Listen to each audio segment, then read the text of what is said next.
that freedom as well. Thank you. Hannah Bardell.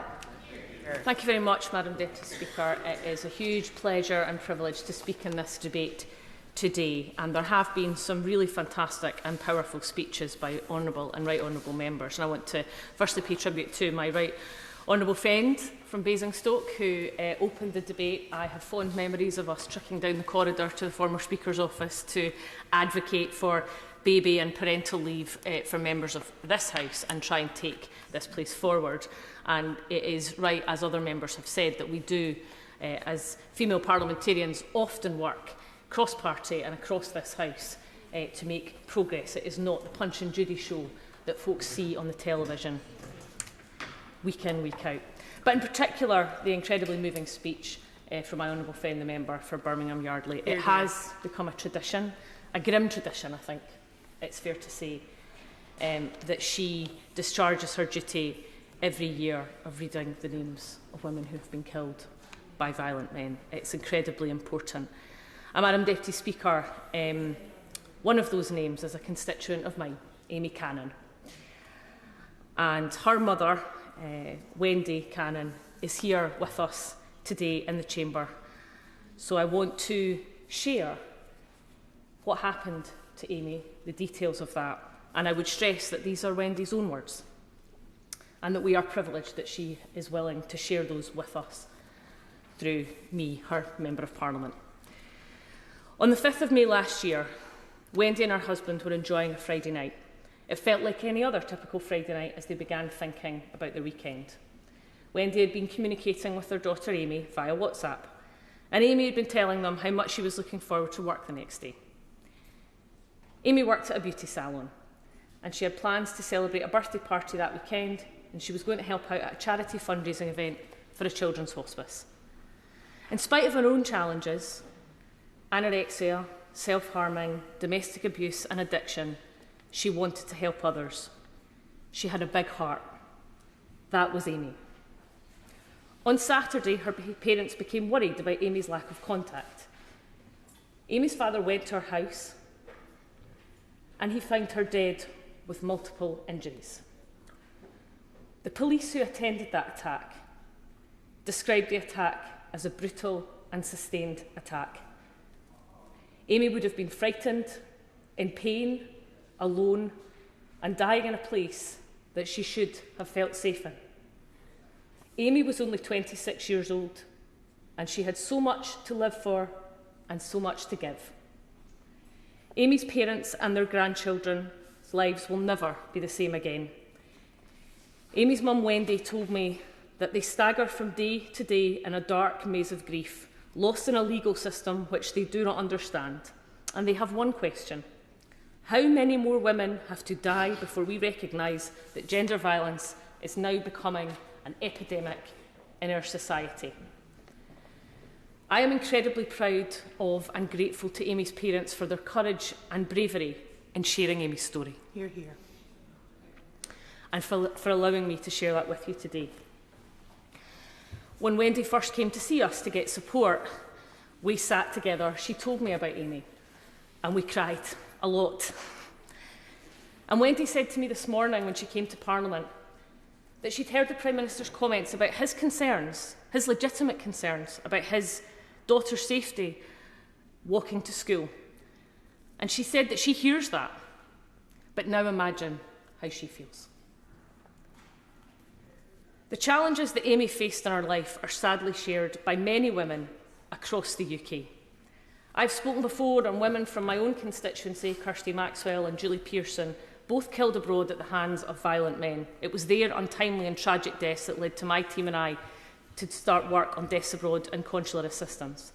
And there are so many other women that we could talk about, that have been spoken about, and that are very often missed off our lists, forgotten about, or unnamed. But we are privileged to be here and in this position as female parliamentarians.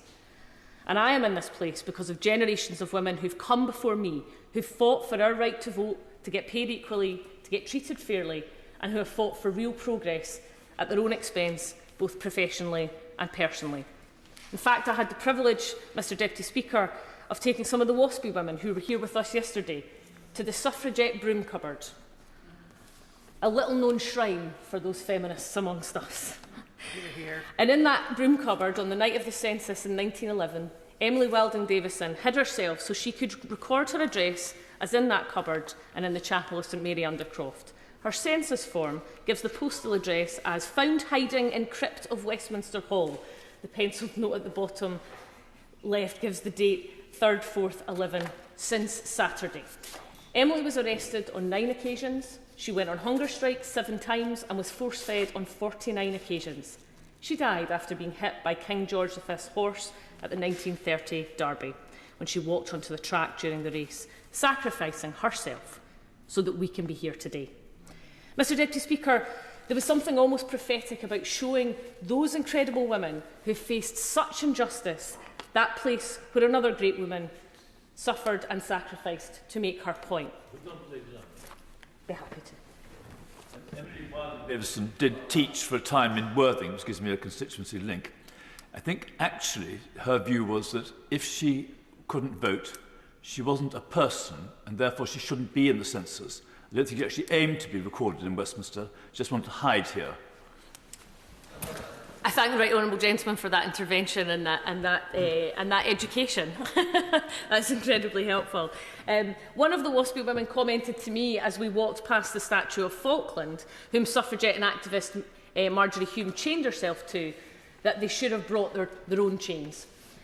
It is a brutal and harsh reality that more than a century on, we have women facing similar injustice who have to fight way past retirement age and who are dying before they get justice that they are entitled to.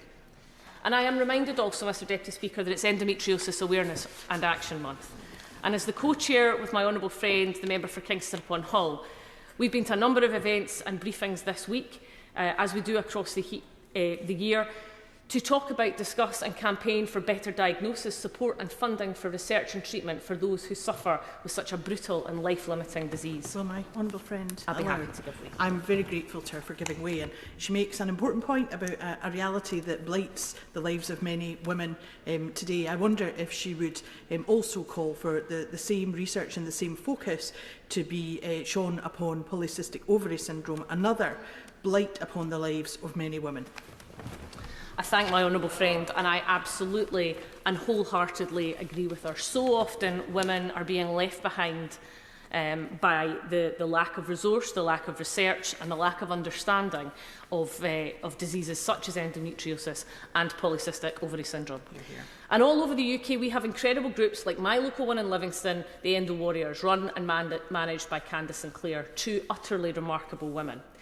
And I was reminded yesterday that unlike other diseases, endometriosis and also, I believe, polycystic ovary system still has some of the worst support and understanding by clinicians. Hear, hear. And the post-op care comes nowhere close to what you get if you have almost any other injury, disorder or disease.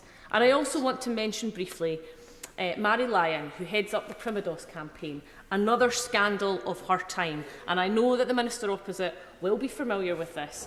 And we have to pay tribute to those women and those parents who have suffered at the hands of Primados, the hormone pregnancy drug, because they are still fighting for justice decades on from the harm that has been done to them and their children. Some progress has been made, though, Mr Deputy Speaker. It's not all grim.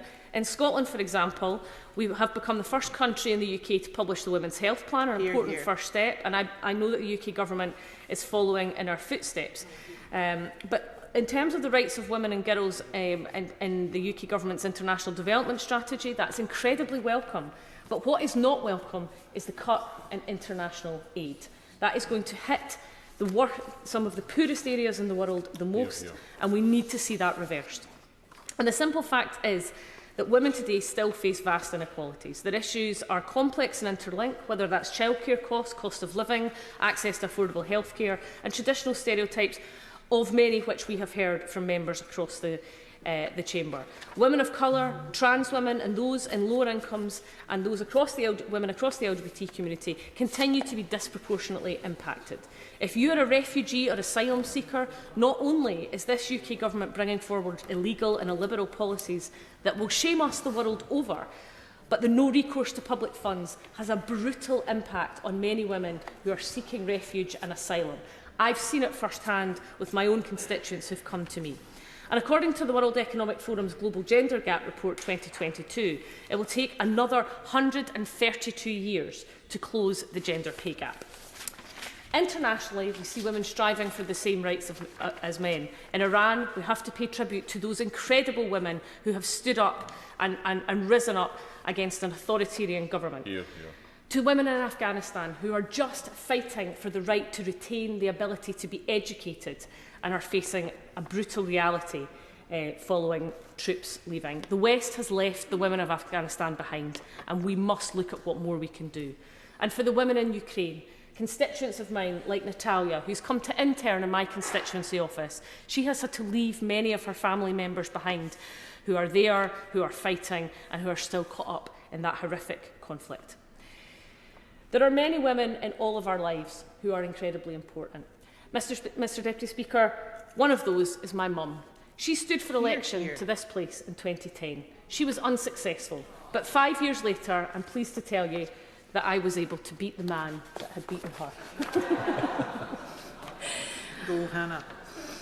I grew up as a child of a single parent. I was born out of wedlock.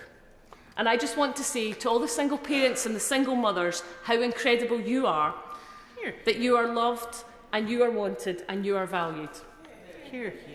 And one of my favourite stories about my mum was about a dinner tradition that we had, one of our favourite dinners that we had that was called, and some may be familiar with this and some may not, a pick and mix dinner. And that pick and mix dinner often came at the end of the month.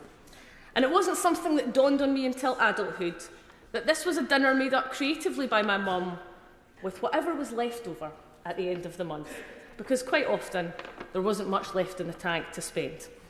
Her creativity in presenting us with lots of different wee bits as an entertaining game worked every time. We loved it, and I still love it. My mother's door was always open to anyone, no matter how little we had. Christmases with folk who didn't have anywhere to go, camping trips with other folks' kids. Mothers, especially single mothers, are something really quite exceptional in my personal view. And before I close, Mr Deputy Speaker, I want to pay tribute to the incredible Emma Rich. She was the Executive Director of Engender. And she passed away suddenly in 2021. She is desperately missed by her family, friends and colleagues, and I was the beneficiary of her excellent advice on more than one occasion. I am so pleased that the Emma Rich Law Clinic will open shortly at the University of Glasgow in her memory. So, Mr Deputy Speaker, to all of the incredible women, to those who identify as women, and to women like Amy, who, in spite of all of the challenges she faced, displayed an enormous kindness and generosity for others, we salute you. I know that my constituent Wendy will continue to fight for women's equality in Amy's memory with her army of friends and family, and I look forward to going